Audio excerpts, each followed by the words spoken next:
ମୋ ନାଁ ଗଜେନ୍ଦ୍ର, ମୋ ଘର ଖଡ଼ିଗଣି, କୁଚେଇ ପଞ୍ଚାୟତ, ଚାନ୍ଦୁଆ ବ୍ଲକ।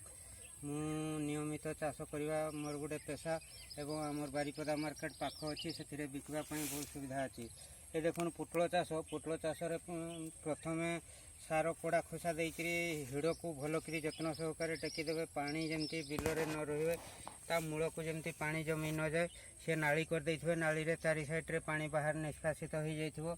ଏବଂ ସମସ୍ତ ଭାଇ ଭଉଣୀକୁ ମୋର କହିବାର ଅଛି, ଡୁଙ୍କକୁ ବେଶୀ କାଟିବେ ନାହିଁ, ଡୁଙ୍କ ତଳ ଆଡ଼େ ଛାଡ଼ିଦେବେ, ଯେମିତି ତାର ମୂଳଟା ଶକ୍ତ ହେବ। ଏବଂ ନିୟମିତ ଭାବରେ ମୂଳକୁ ଯେତେବେଳେ ସାର ପକାଉଥିବେ ଦୁଇଟା ମାଟି ଦେଇ ଦେଉଥିବେ। ଆଉ ନିୟମିତ ଭାବରେ କାର୍ଯ୍ୟ କଲେ ଫଳ ଫୁଲ ସବୁଥିରେ ଅଧିକା ମିଳିବ ଏବଂ ଅଧିକା ଲାଭବାନ ହୋଇ ଦୁଇ ପଇସା ରୋଜଗାର ହେବ। ଛୁଆ ପିଲାମାନଙ୍କୁ ପାଠଶାଠ ପଢ଼ାଇବାରେ ଏବଂ ଅନ୍ୟାନ୍ୟ ଖର୍ଚ୍ଚରେ ସୁଧାର ହେବ। ଯାହା ହଉ ଦେଶର ଭବିଷ୍ୟତରେ ଭଲ ନାଗରିକ ହୋଇକରି ଜୟ ଯବାନ ଜୟ କିଷାନରେ ପରିଣତ ହୋଇପାରିବ। ଏତିକି କହି ମୁଁ ମୋର ବକ୍ତବ୍ୟ ବନ୍ଦ କଲି। ବନ୍ଦେ ମାତରମ୍।